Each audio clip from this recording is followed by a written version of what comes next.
look, I think Like in the countryside years ago, a lot more people knew everyone. We're living now and we might know a number of people, but I'd say it'll come to it. Like if you went back, say now, when I was born, there was 2 cars in this parish. There was no road turn, we had no electricity. They went to the well for water, you had oil lamps hanging up on the wall. You know, like, I think that went back for hundreds of years. We didn't move nowhere.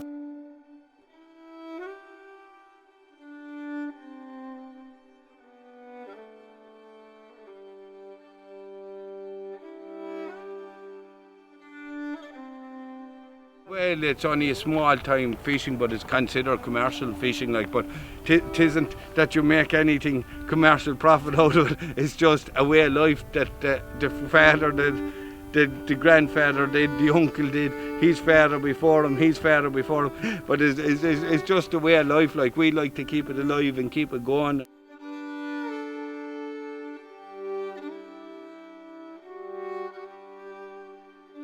My great-grandfather, my grandfather, my father and then myself. Hopefully my sons will keep it up. It's just fishing, like, do you know what I mean? It's tradition. Is this your first time doing this, Max? Yeah, it feels weirdly emotional. How did that feel, Max? Yeah, a bit kind of like, whew, I've been handling those things from here for like more than a year now, like 2 years. And filleting them, and it just feels so different when they're alive. Like, it gets you like a little bit choked, you know. I don't know why. Not for any kind of like sadness, but it's just like a really like heavy sort of respect for the thing, you know.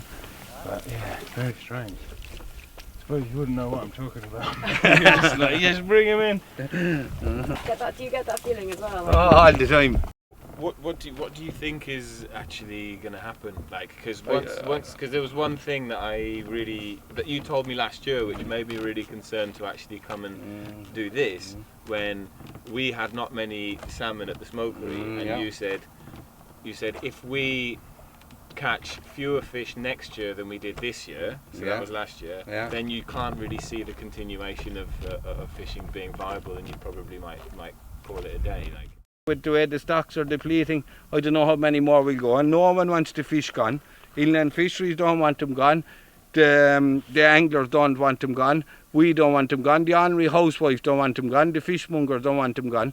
Do you know, like, there's no one really want the fish gone. Out of every 100 smolts go out, there'll be only 2 of them return. Yeah. So there'll be lost at sea. So every 100 fish native to this river, 2 will return. You know, this is me, I'm at it since I'm 11 and I'm 47 in November. You'll never see anything as beautiful as that in your life, like. You know what I mean, like, you know.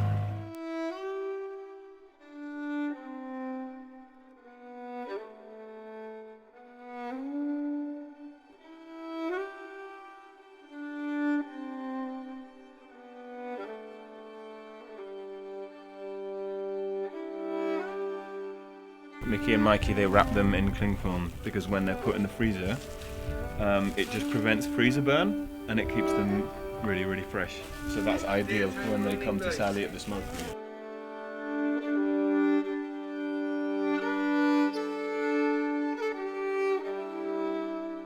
But Max came into the scene 2 years ago and he seems to be more devoted to the situation than what we are, and he's as worried as ourselves about the depleting stocks.